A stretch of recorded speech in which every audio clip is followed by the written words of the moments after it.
Hey folks, how the hell are ya? My name is Kaylin. And I'm the rubber ducky in your goddamn chili bowl. And you're listening to Crime or Reason. Beautiful.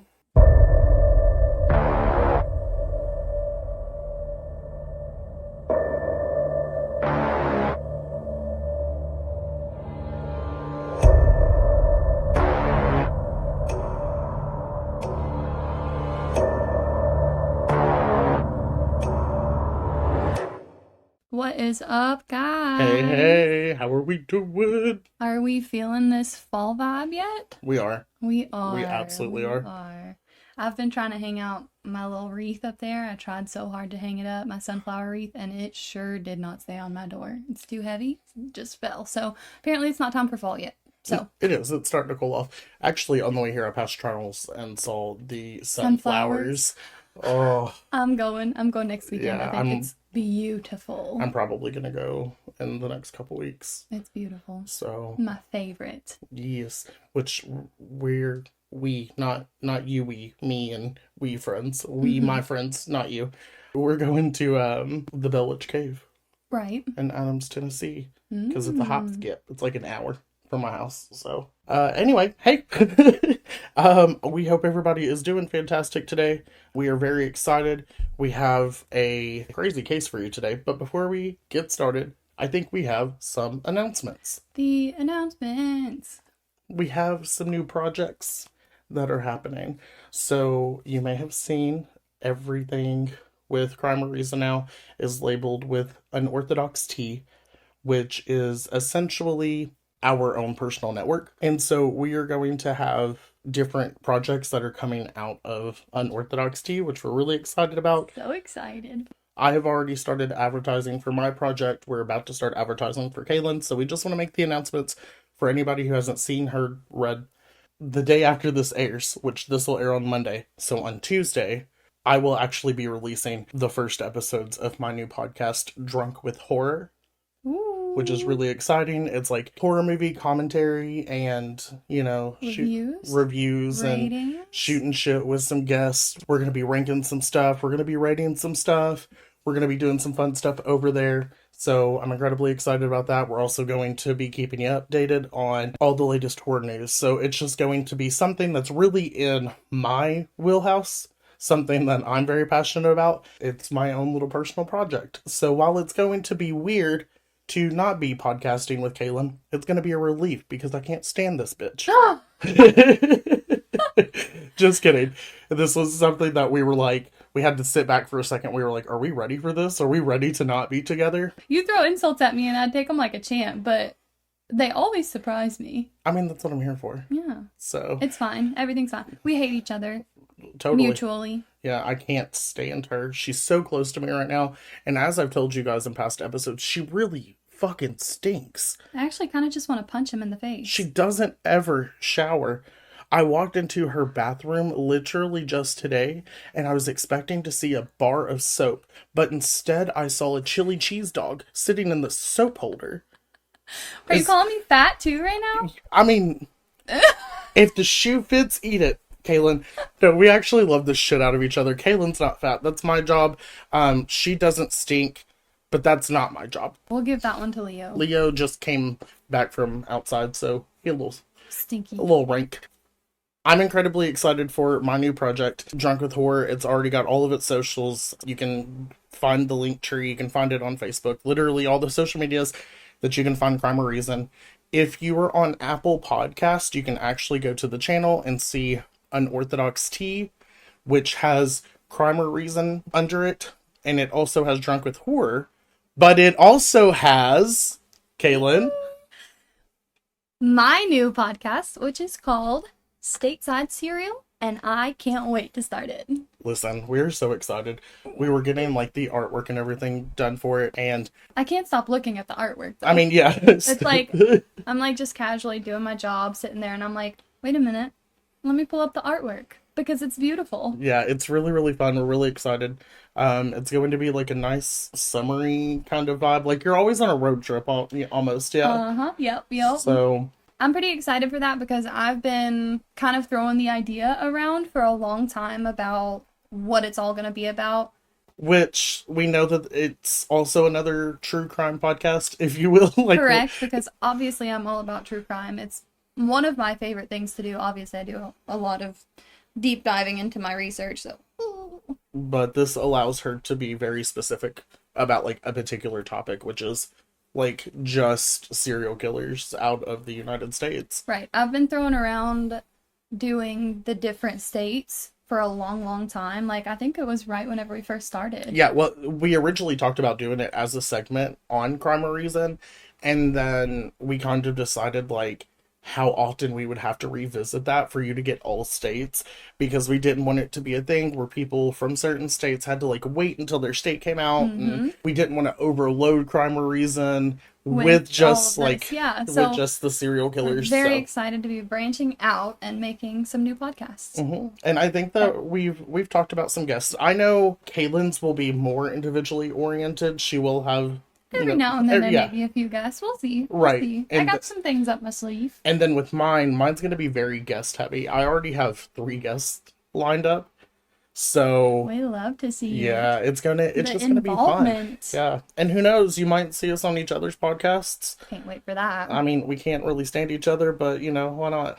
Obvi. So, but we thought that this would be really, really cool because it allows us to also work on producing content while we're not together, because there's obviously like a bit of a distance. It's like a 45-minute to an hour drive. We don't live in big areas, so that's like all straight roads. So I mean, that's actually like some distance. It's not trying to get through a big city. It's very tedious. Yeah. So which we absolutely love doing, but we wanted to make sure that we were able to produce as much content as possible. So we're gonna throw it at ya. Yeah. Now, we have spoken with a couple people behind the scenes who did express concerns about whether or not that this would affect Crime or Reason, and it will absolutely not. Kaylin and I are committed to Crime or Reason above all, overall, because this is like what we started on. And if we're going to start together, we're going to end together, and it's all going to be on the same page. So just know that nothing is going to happen to Crime or Reason because of this. You guys are just going to have other outlets that you guys can just go get more shit from us for. We just love you guys so much that we want you to hear more of us. Yes. And obviously we love ourselves so much. Because we're narcissists. I mean, it's fine. I think that everybody who's a content creator is narcissistic in some sort of way. True that. So, true crime that. I like that. Yeah. That is our announcements. We just wanted to put that out there. You can go check out both of the podcasts on social medias and Linktree at Drunk with Horror for obviously Drunk with Horror, and for Stateside Serial, it'll be at Stateside Serial. We have social medias made for both of those. We have emails made for both of those.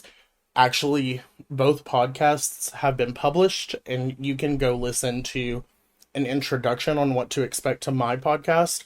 And then right now you can go and check out Kaylin's intro, her intro song, which I don't think we said. Kaylin's releasing in October. Yep. So it'll be a little bit longer for you all, but so it's fine. Which, I mean, you guys are going to be getting so much content from us a month, it's going to be ridiculous. Especially for spooky season. Yes, because we're doing, a couple episodes, like 1 to 2 episodes a week for Crime or Reason. So you're getting anywhere between 4 to 8 episodes a month for that. You're going to be getting a Drunk with Horror episode every week. We got those cool vibes going now. And then you're going to get Stateside Serial every 2 weeks. So it's going to be... We're pumping. It's pumping out a lot of content. Pumping out a lot. It's a little bit unorthodox, T. Plug. So anyway, we're super excited. So make sure you check it all out. Make sure you stay tuned and up to date on everything that's happening. And let's get to the case. Kaylin, are you ready for this fucking case? I'm never ready for this jelly. Well, it's a case. It's not jelly. We did just have peanut butter, but whatever. Do love me some fast breaks. I have 2 episodes coming out this week. Both of them are incredibly traumatic. Both of them have a mile-long list of trigger warnings.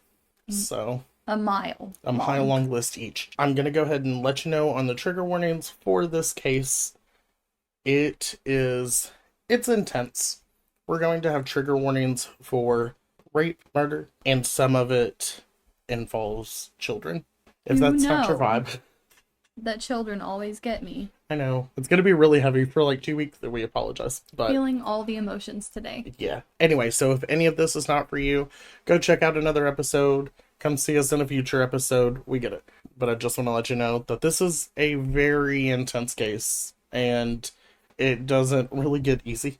I'm going to go ahead and get started. So this involves a lot of different crimes. For what the main focus is, this will be the case of Charlie Keever and Jonathan Sailors. Okay. Mm-hmm. So a little bit about the boys. The boys. Yeah. And they are boys, they're children. Charles Allen Charlie Keever was born on November 1st, 1979. He was 13 years old. He was the youngest of 3 siblings, Lisa and Michael, and his parents were David and Maria. Then on to Jonathan Lee, or John, Sellers, was 9 years old. He was the 4th of 6 children. Big family. Big old family. 2 minutes younger, actually, than his twin sister, Jennifer. He had a twin sister. His other siblings were Natasha, Dennis, and Tammy. And then his parents were Dennis and Melina. So we're going to talk about the crime. It's going to be a little bit weird how we do this. We're going to talk about the crime, talk about the main suspect through all of this, and then we will have to revert to multiple crimes throughout all of this because there's a whole trail that follows this. It's wild. It gets confusing. Yeah. So on Saturday, March 27th, 1993, Charlie and Jonathan's older brother, actually, Alton, were going to go bike riding. Just a little side note here. Alton, some of you guys, if you're a bit older, you might actually know who he is because he was one of the house members in The Real World Las Vegas. What? Yeah. What? He ended up going on to be on The Real World Las Vegas. And it does, while they don't talk a lot about that in the real world, it does reference it a couple times. Interesting. So if you guys know Alton and remember that, it's just a little fun fact. Anyway, so last minute, Alton ended up deciding that he wasn't going to go. So he ended up just staying, and Jonathan, who's the youngest of the Sellers, decided that he was going to go with Charlie instead. And then Jonathan's sister also wanted to go, but Jonathan was like, no, we don't want girls. Stay back. What a boy's mindset. Melina, which is their mom, ended up saying, hey, Jennifer, just hold back today. Let this be a boys' day. You can go next time. Everything was settled. Jennifer was just going to go with them next time. Don't take the girl. Right. So don't take the girl.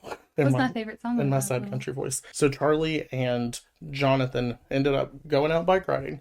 And they had a blast. Let me just say. Aww. Let's just talk about some of the things that they did. Were they besties? They were. Aww. They were. It's fun. It felt like a neighborhood thing. Like all the neighborhood kids were just, friendly with each other. Yeah. It was a really fun time. I love a good neighborhood. Yeah. Friendly children kind of thing going on. And when they all play with each other. It was just so cute, and they really did have a great time. There are a couple things throughout the story I just want to go ahead and say as well. I didn't find constant information or consistent information about a lot of the things. So this is going to be very straightforward. There's not going to be a lot of adventuring out to, quotes and certain things I might make references for.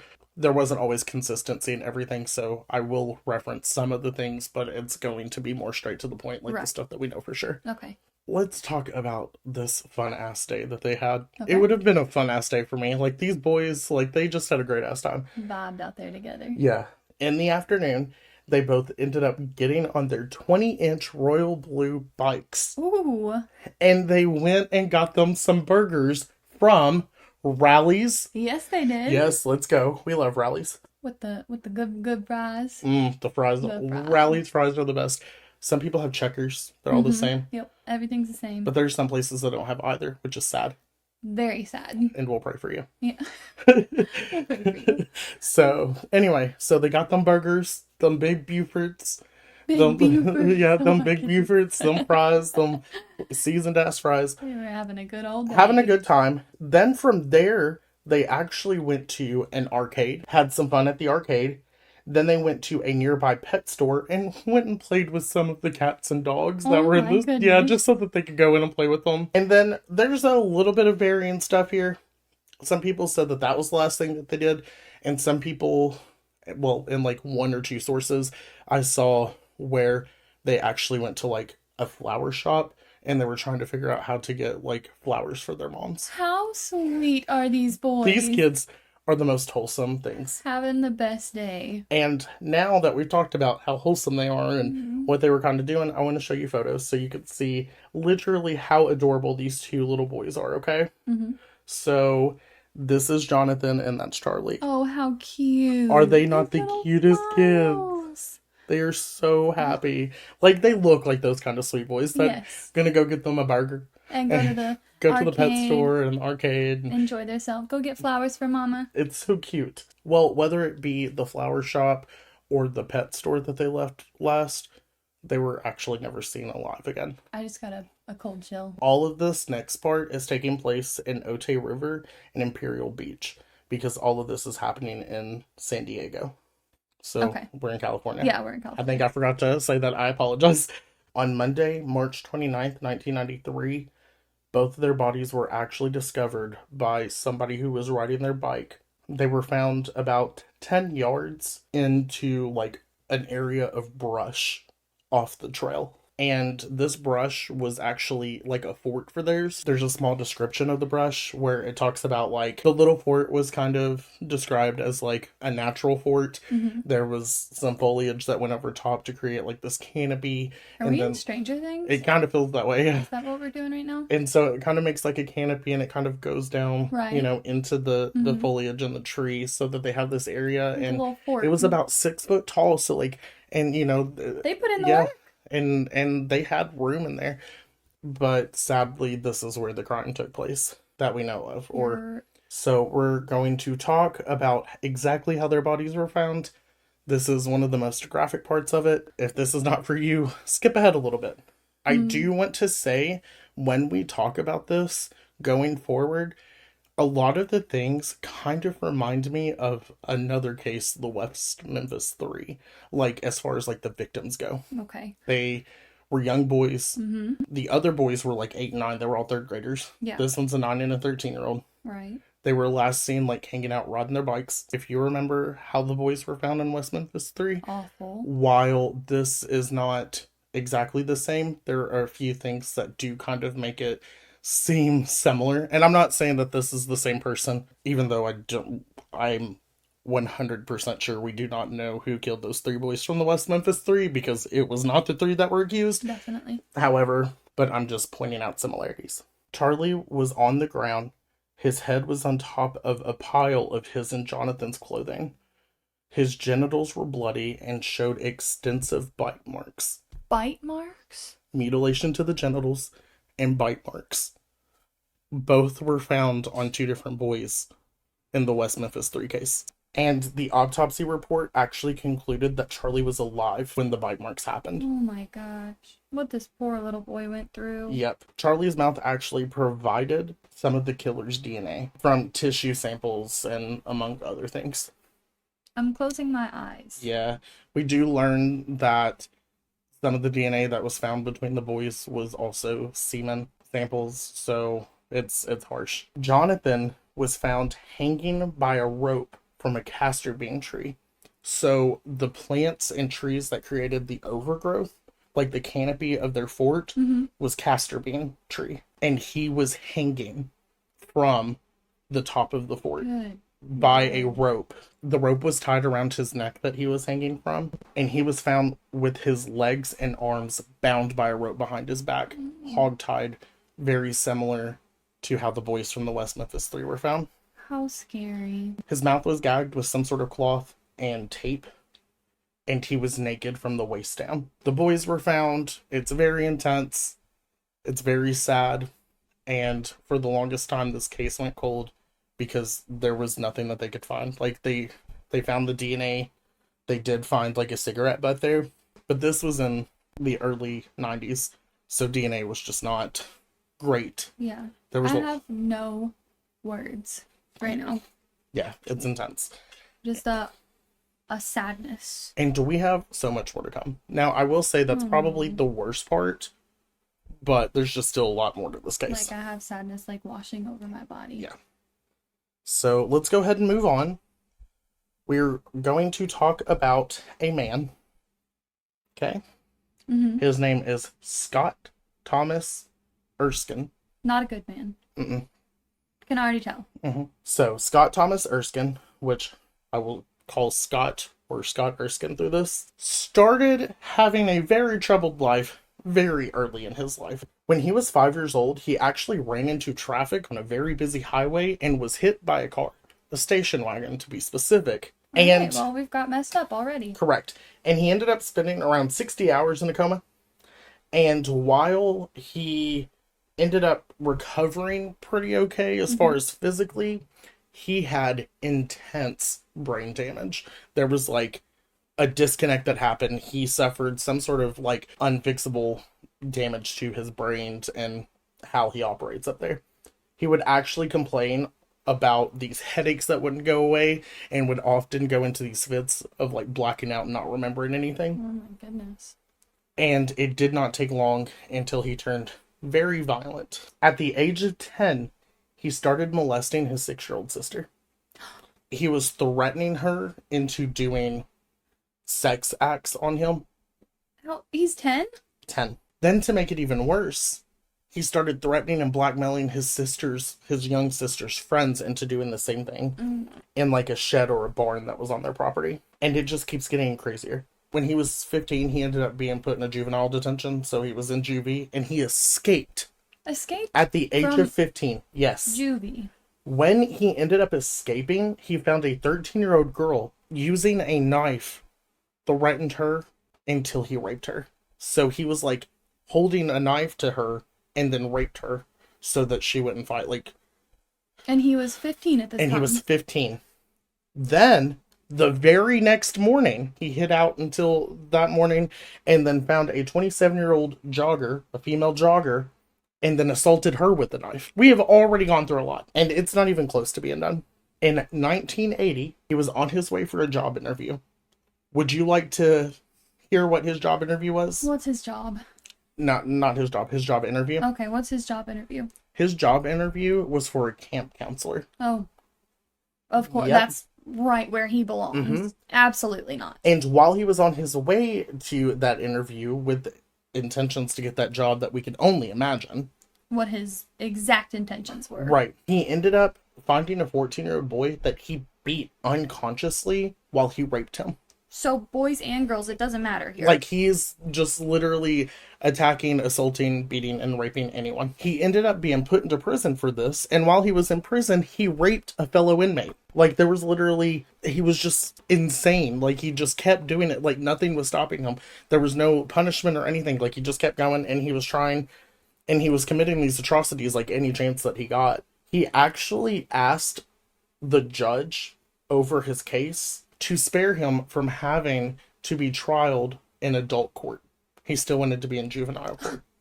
To spare him. Yes. As if he should be spared. Exactly. And at this time, his mom was literally like begging, please, can we send him to a mental institution? Like, this is not working. He needs to go to a mental institution. How? During that time, he was sentenced to 4 years in prison. I don't know how he's only getting 4 years. Yeah. Once he was released, he ended up getting a wife. He found a woman named Deborah and married her.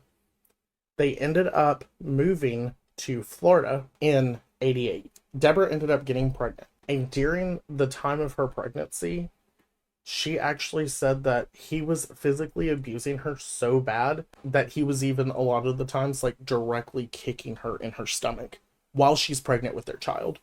She ended up having the child, and eventually she was like, no, I'm getting the hell out of here. I'm taking my son. You're not going to see him. She moved to a different part of Florida, and he ended up coming back to Southern California. Now, remember Florida for a while, okay? Just remember that because it's going to come back into play. Putting it in the back of my note. Yep. In 93, he ended up finding a woman that he invited to come home, and over the course of several days, held her hostage, raping her, and sodomizing her with different things and held her literally as a sex slave for like multiple days. And then he ended up letting her go. He was just like, what are consequences? And then just let her go. What are consequences? Yeah. Because I was put in jail for 4 years for raping somebody, Right. so doesn't matter. Now, because of this, Ugh. she obviously was like, hey, this happened. Right. And he was arrested. He was convicted of the kidnapping and raping of this woman, and then had to register as a sex offender, obviously. And he was sentenced to 70 years in prison. Let's talk about what happens when you are charged with a crime of this magnitude, yeah? When you have to register as a sex offender, you have to submit your DNA Right. to the database. Mm-hmm. CODIS, yeah. which we talked about. We CODIS. did, yep. Now that you know what that is. In 2001, a cold case team that ended up revisiting the unsolved case of Charlie and John. During this time, the police actually took cotton swabs and tested them. The cotton swabs were in Charlie's mouth and contained semen.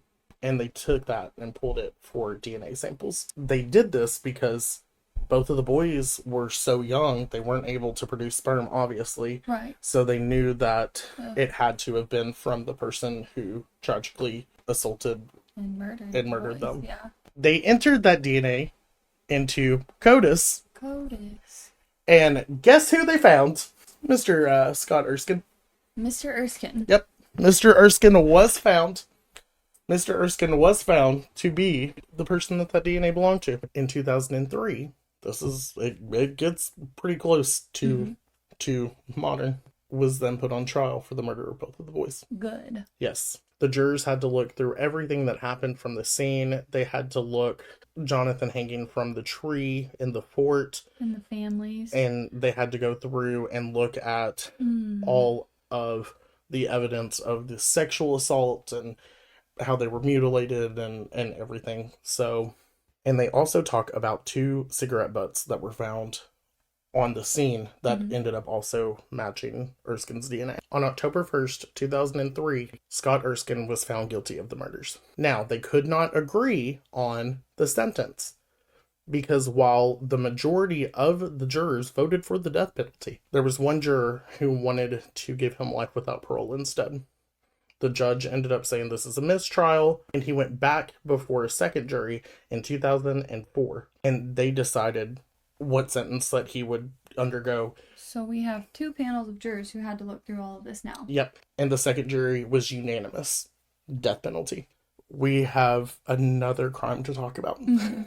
Another crime? Another crime, yeah. You're kidding. This man has already been sentenced to the death, or like sentenced with the death penalty. While he was waiting for this trial, before this trial started, he was waiting for the trial to happen, there were actually investigators in Florida, and they had actually opened up a code case. Renee Baker, who was 26 years old, was murdered in 89. We're looking at this case that had been unsolved for over a decade. There is no connection in any of this either. So this man just had a array. And ready for this? Do you want to know what they found to put him at the crime scene? What'd they find? Cigarette butts with his DNA on it. Like cigarette butts? Attack, rape, and murder people and always throwing a cigarette out. You're in the middle of doing that and you're like, I need a cigarette. And then you just throw it out, step on it right there. He ended up being charged for that as well. And then ended up getting sentenced for that in 2004.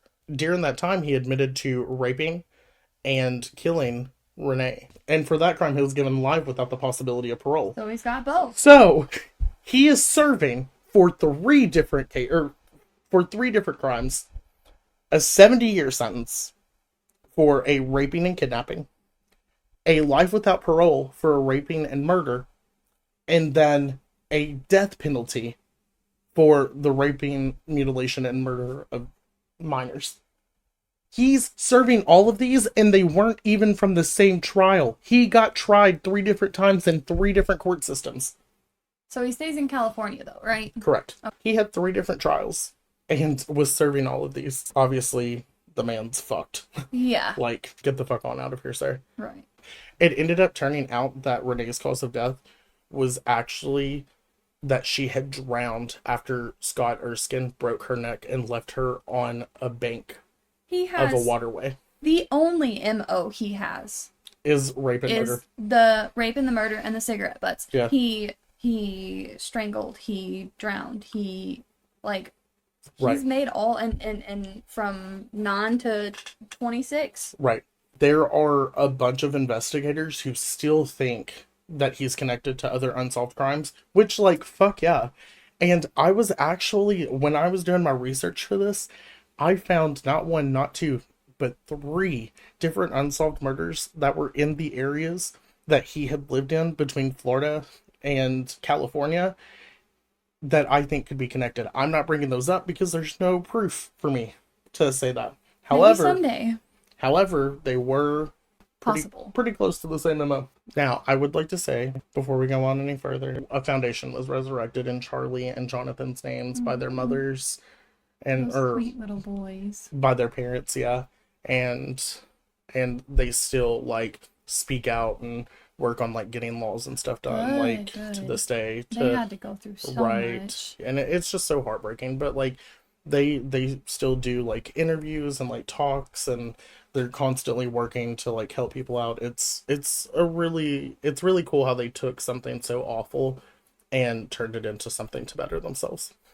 And they took it to like better the lives of other people and, help out anywhere that they could. Right. We have to ask what happened to Scott Erskine. He ended up awaiting his death penalty in San Quentin, California. And while he was in there, we have made it up to 2020. That's 2 years ago, Kaylin. That's 2 years ago. There was an outbreak of COVID-19 in the San Quentin State Prison, where a dozen death row inmates ended up dying from COVID-19, and Scott Erskine was one of them. He ended up, technically, he still got his death penalty. While it doesn't erase the literal shit stain of a person that he was, leaving his shit stain marks all through his life, literally from the age of 10 onward, it's something, and I think that maybe in the future there will be other code cases that are open that will benefit from CODIS and finding out that he did more. I don't think that this was it. The fact that we found this many that he did, he is either was so fucking stupid that he just got caught on everything that he did, which a lot of the times he was just throwing cigarette butts and letting people go after he'd rape them for like multiple days at a time, or we just don't know the magnitude of how many atrocities that he actually committed. So that was the case of Charlie Keever and Jonathan Sellers, and it doesn't feel great. Nope, it does not. You really go hard when you go into a case, and I never ever ever feel good afterward. It's one of those things where it's an important case, because this isn't a case that you hear about. I found this like doing some deep research into cases, because on this podcast, while we will cover an array of cases, we do like to touch on cases that aren't as well known. We're not out here doing the Zodiac Killer and all that stuff, because we do want to talk about like more intimate, I guess. And bring light to the ones who, especially like this, where the families made like all of the, did you say charities? Well, yeah, they have like foundations in their names. Made, and I just think that this is an important case. Now, the issue with that is a lot of these cases that are important to talk about are the hardest to talk about. The absolute hardest. And this one was very, very similar to the West Memphis 3, so I'm really surprised it's not more well known. Right. I'm going to conspiracize that he could be a suspect. Under no circumstance do we know at any point that he made it to Arkansas. If you listen to that case, it sounds like the people that did this could have been in passing. You probably have to go through Arkansas to get from California to Florida. Around the same time? So I am going to say that while this happened in the same time frame, it doesn't really make it feasible unless he went from California to Arkansas and back to California. Charlie and Jonathan were found March 27th, 1993. The boys from the West Memphis case were found May of 1993. The West Memphis 3 murders happened 2 months after. Well, a little less than 2 months after.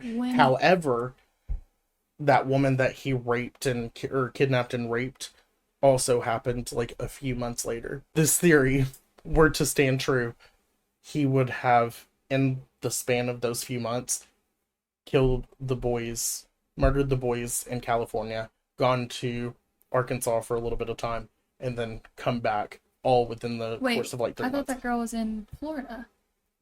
Not the murder. The one that he was, okay, the kidnapping and rape. Yeah. If we could find something to tie him to Arkansas area that he could have gone for during that time, there's a lot of stuff. It's hard to find a lot of details about this, but wouldn't that be wild? We're just theorizing. Yeah, this is just a theory. We're not putting this out there as fact. Please don't go around and be like, the bitches from CrimeOrReason think that he did it. All I'm saying is, there are theories, similar, and it could be that. Very similar. The brutality of it, the fact that it was like boys that were around the same age, you know, the bite marks, the mutilation of the genitalia, the hog tying. Right. It's weird.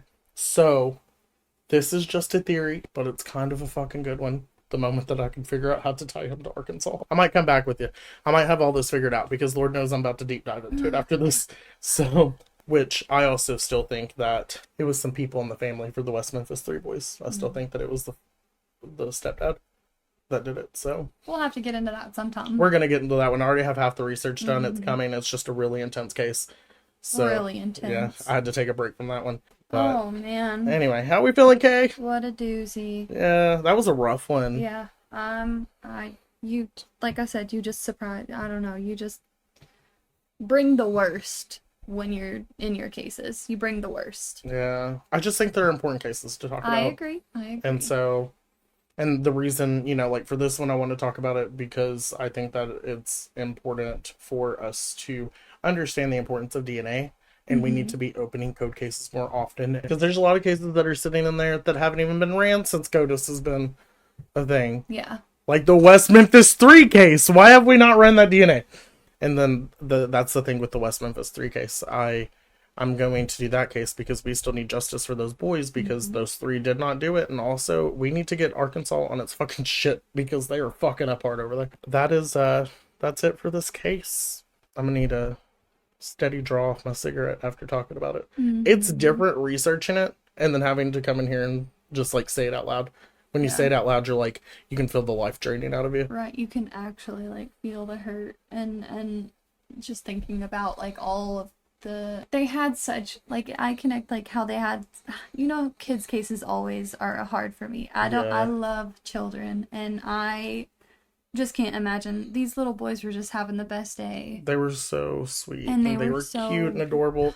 Which beautiful little lives. We'll post a photo. And which, I just realized, I didn't show you what Mr. Scott looked like. Oh, no. I don't know. Are you ready for Scott Thomas Erskine? No. What he looks like?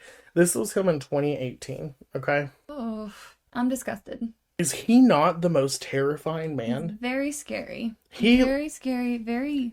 He looks like a bulky, like, bad figurine that you'd buy from, like, a Dollar Tree. That's, like, they made way too buff in his neck. Oh, no. He's scary looking. He's literally terrifying. Like, very ew. His eyes follow you. We appreciate you guys stopping by for a listen, even though it wasn't fun. Yeah. Even though it wasn't the funnest case. We really appreciate it. Make sure that you check out all of our social medias at CrimeOrReason. Make sure that you email us at CrimeOrReason@gmail.com. Make sure you go and check out Drunk with Horror and Stateside Cereal. And we are looking forward to hanging out with you guys again. We love you all. So make sure that you come back for the next episode. And watch out for all those drops because we are so pumped for it. Other than that, make sure that you stay safe. Stay healthy. And stay criminal. Bye, guys. Bye.